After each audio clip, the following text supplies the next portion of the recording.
Hello! Magandang hapon sa ating mga ka-farmland. Nandito po kami sa Barangay San Marcos po ng San Pablo City, Laguna. So, ang property po ay iyan. Ito po ay papunta po ng Dolores, Quezon, tsaka po San Buenaventura. And then, dito naman po sa kabilang way, papunta naman po yan ng Palabas, Pakalawan. So, ang property ay papasok diyan. Second lot, pero meron pong right of way at documented din po yung right of way. So, may sarili pong papel yung right of way na binili po nung may-ari ng lupa.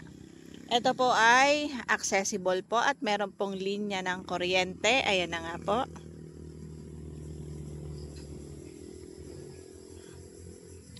At from dito po sa pwesto ko, kita naman po yung linya po ng tubig. Ayan. So, ito mga ka-farmland ay 2 minutes from National Road. Diyan po sa may TQ. Kung saan po, dun po yung mga tindahan ng leche plan tsaka ube. Pag pupunta ka po ng bayan ng San Pablo, pwedeng dito na po dumaan. Papunta po yan ng Palakpakin or madami pong way yung papunta na yan. Kasi pwede ka po lumabas dyan sa Santo Angel or San Lorenzo. Mga farmland, tayo sa loob ng property. So, ayan. Ayan.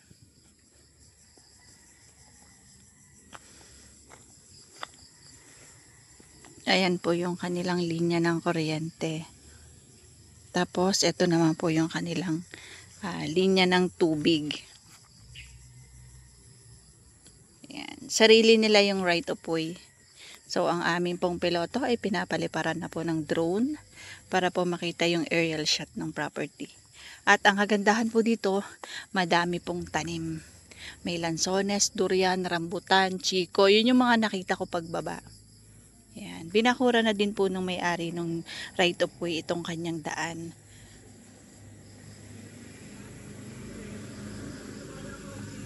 Mountain view po ang bundok po dito sa Santa Maria. Santa Maria Magdalena. Yan po yun. So, ayan. Nasa loob po yung aming tour guide.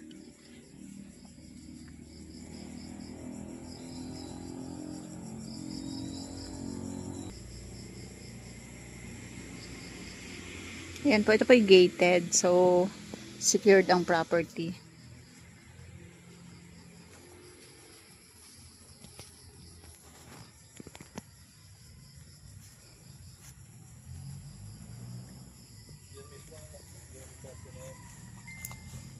Avocado.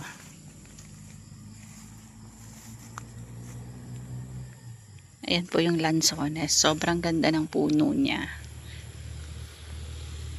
Ayan, kung makikita nyo, nakapalibot po ng bakod. By the way mga ka-farmland, ito nga po ay 3,724 square meters po. Clean title po.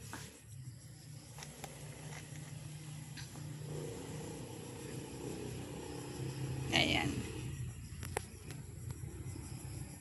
So, kita nyo naman, ayan, madami siyang fruit bearing. And itong mga lansones, longkong, malapit na yung mamunga.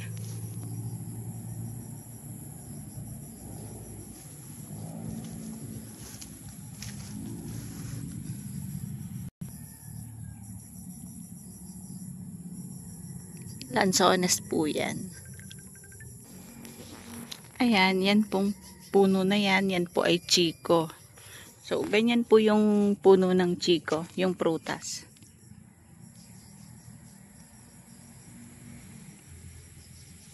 Ito naman po yung atis. So, grafted siya or dwarf. Kaya mababa. At ayan po may mga bunga.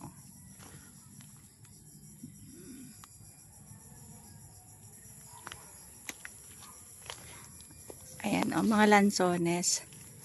At dahil po ang rambutan ay yumungyong na dito sa property, pag-aari na po nung may property. Yan o, daming bunga ng rambutan. Yan po ay sa kabila. Joke lang po yun. Kaya po ang nangyayari, yung rambutan niya dito po nalalagdag sa loob ng property ni seller. Yan o, sayang naman. Ang lansones po tuloy ay namunga na din ng rambutan. Joke lang. Ayan po ang durian. Tapos avocado. Ayan mga durian. Hindi kabisado ni kuya kung ilan yung mga puno dito. Atin pong i-interviewin mamaya. Yan, kagaya niyan. Ito po'y durian, lansones. Ayun, may bunga yung isang yun. Tapos mga papaya. Ganda naman ng property na ito mga ka-farmland. Ayun po.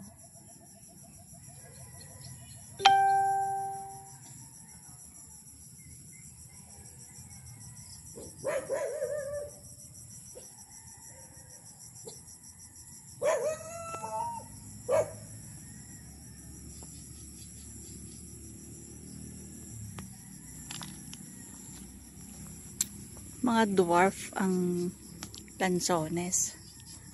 Kaya lang, maliliit yung bunga niya. So, ayan po yung boundary ng property. May bakod. Yan, kita nyo naman po yung bakod na ito.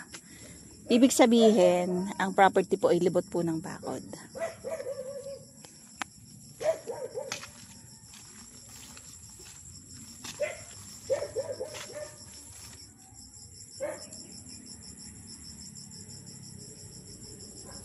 Dito po sa kabilang side ng property.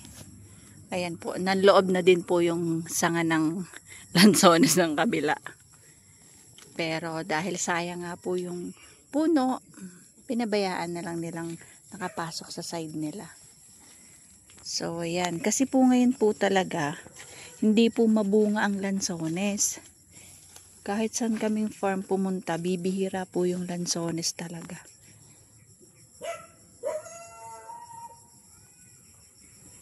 Ito po ay rambutan, laking puno ng rambutan. Tsaka po mangga.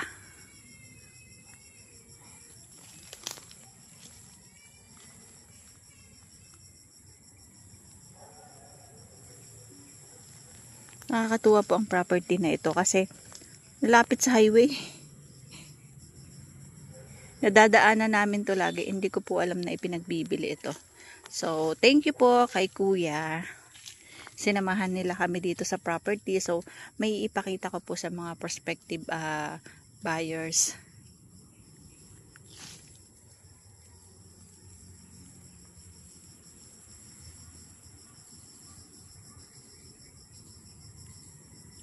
Ito po ay puno ng mangga. Wala nga lang pong bunga. Kasi hindi tagmangga. So, yung mga nasa side niya, mga lansones. And I'm sure sabi yan po ay mga longkong.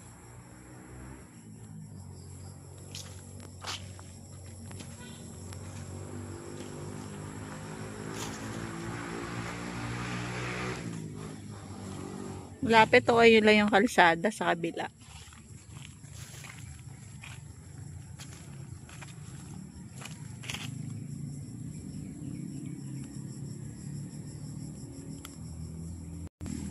Meron ding mga langka.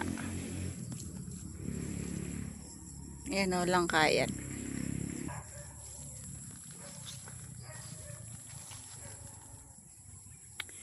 Ay nako, ang dami pa ring rambutan. Alam nyo ba mga ka-farmland, ang lansones at ang rambutan yan ang weakness ko. Hindi ko alam, matatakot-takaw ko ng especially ang rambutan.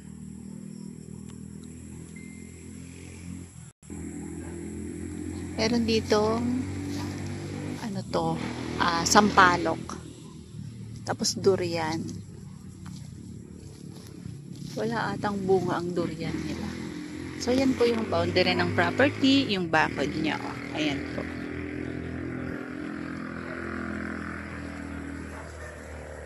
So ang property po talaga ay libot ng bakod. Ay, ayun, nakita ko yung durian ng laglag, sayang naman.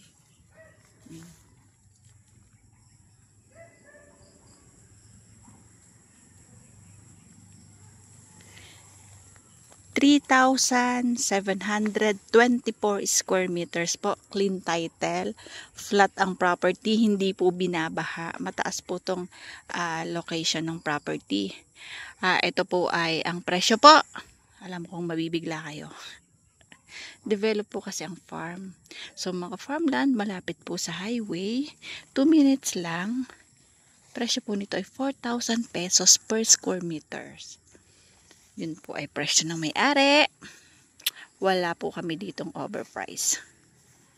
Hindi po porket mataas ang price ay lagi po kami may overprice. Mahirap pong makapagbenta ng property pag may patong. So mga farmland, ito po yung presyo ng may-ari. Pero still negotiable naman po yan. Sabi po ng may-ari, once na may buyer o nakagusto sa property, willing to negotiate. Yan po, langka.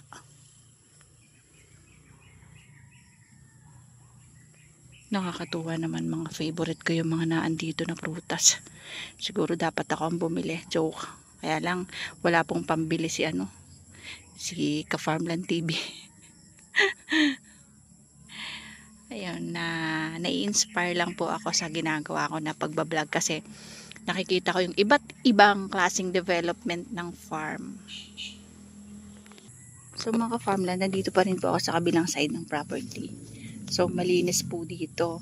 Meron man pong konting damo, is dahil lang po yan sa ulan kaya hindi nila na mamawer or natatabasan pa kasi ulan ng ulan. Ayan. Ito po mga lansones pa rin po ito. So mga farmland, nandito po ako sa likod ng bahay ng caretaker nila, yung nagbabantay.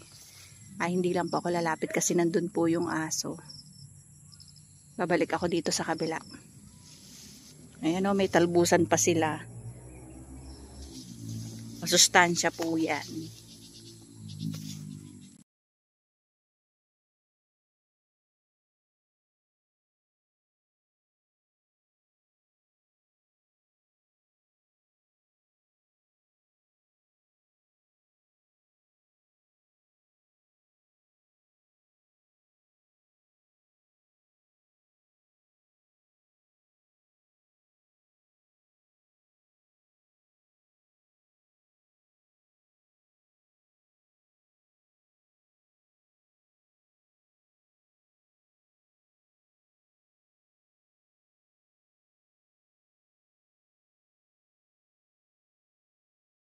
Farmland, babalik ako dun sa kabila kasi may aso dun sa bahay ng caretaker. Natatakot ako baka sumugod sa akin. Baka sabihin, sino itong taong ito? Kaya dito tayo.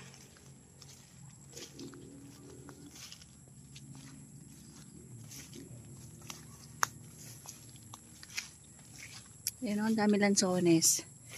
Sana alam ni kuya yung mga lansones kung ilan para mailagay ko po sa description.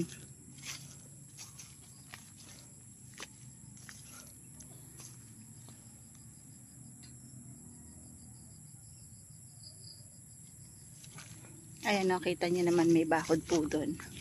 Ito lang po sa area ng caretaker, hindi pa po linis. Naunawaan ko naman kasi nga po ulan ng ulan, gawa ng mga nagdaang bagyo.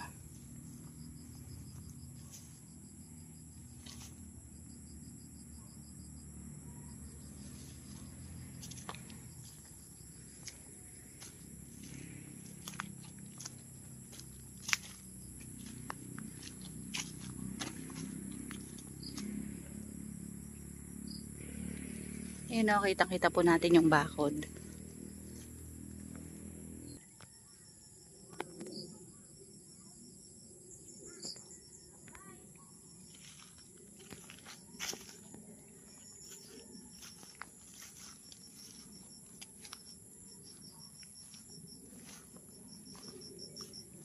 May bunga yung lansones, kaya lang para siyang binutones, sobrang liliit.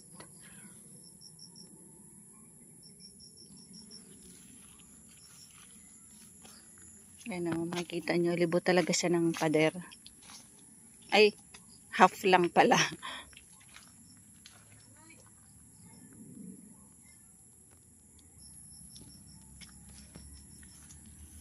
At ito po ay assorted po yung mga nakatanim.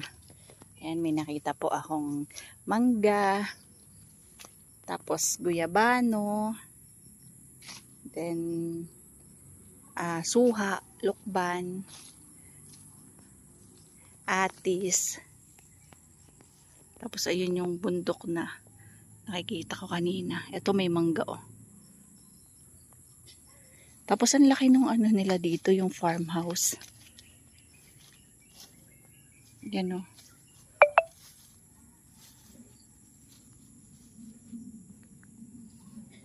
Ang bababa ng rambutan nila, nakakatuwa.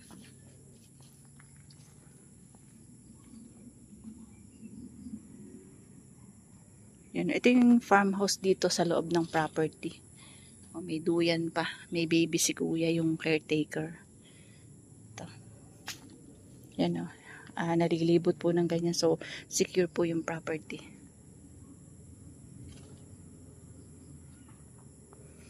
Tatanungin namin mga farmland kung pwedeng pumasok sa loob ng bahay.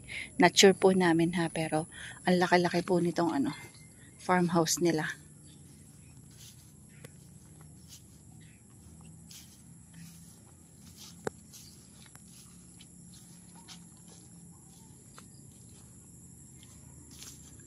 Mga 15 minutes siguro to papunta sa SM San Pablo.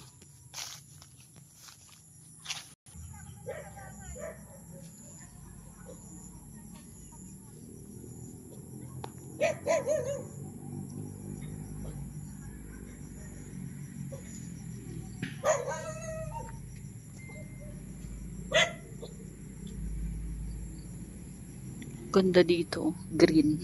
Green na green. Inayos talaga nila, tas laging malinis. Hindi pa lang po sila tapos mag-mower.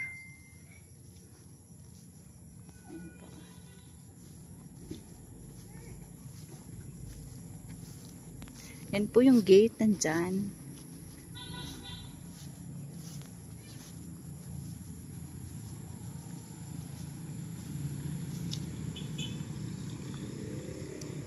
Tapos ayan po yung bahay.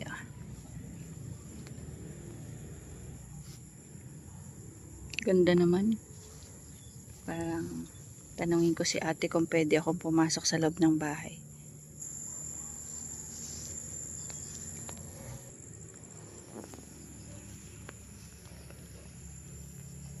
Alam niyo po, ang ikinagaganda talaga ng isang property is pag malinis.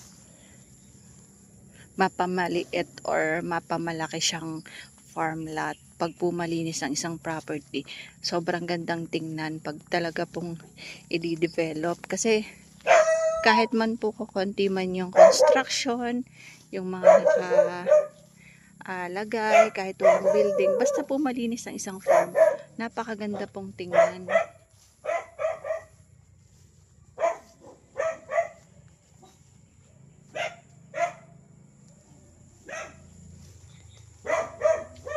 Ayan po. Ito, may mga pinapatubo sila ate ng mga dahon dito para maging silbing bubong dito sa ginawang ito. So gaganda nga naman siya, lililim, magandang tingnan, gawa ng mga flowering plants.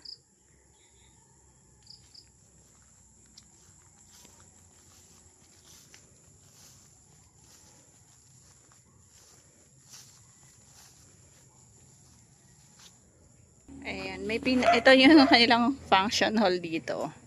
So kung halimbawa may reunion kayo or happy-happy ng mga magkakamag-anak, ng mga kaibigan, ang laki po nitong pinaka-area na ito dito sa likod po ng farmhouse. Yan po, meron na din pong lababo tsaka po gripo.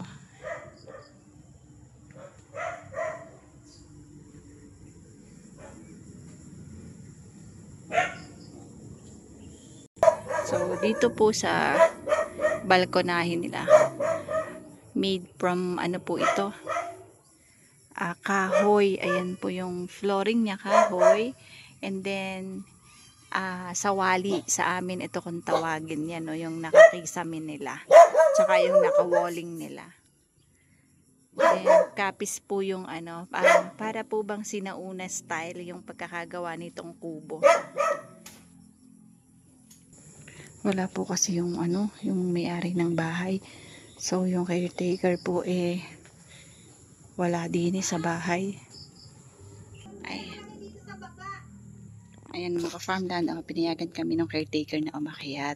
So ito, ayan po yung bedroom 1 with CR na po yan. Yan, with aircon.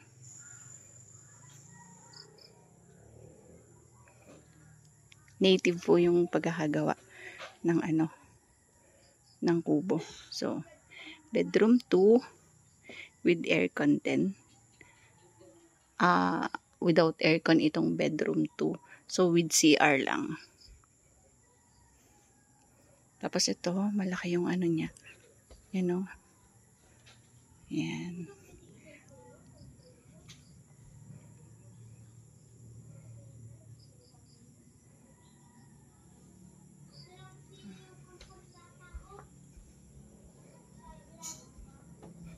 Tapos may CR din dito. Tapos ito po ay kusina. Dito sa loob. Yan, madilim nga lang po. Wala kasing ilaw.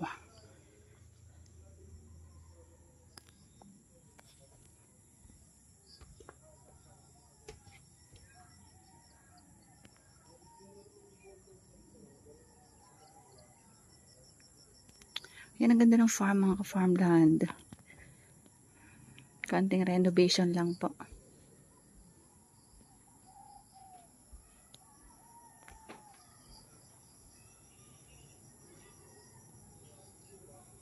Bundok dyan, bundok dito. So, paano mga ka-farmland? Bye-bye po. See you for the next videos. God bless po sa ating lahat. Bye-bye. Maraming salamat po sa followers, subscribers ni Ka-Farmland TV. Goodbye.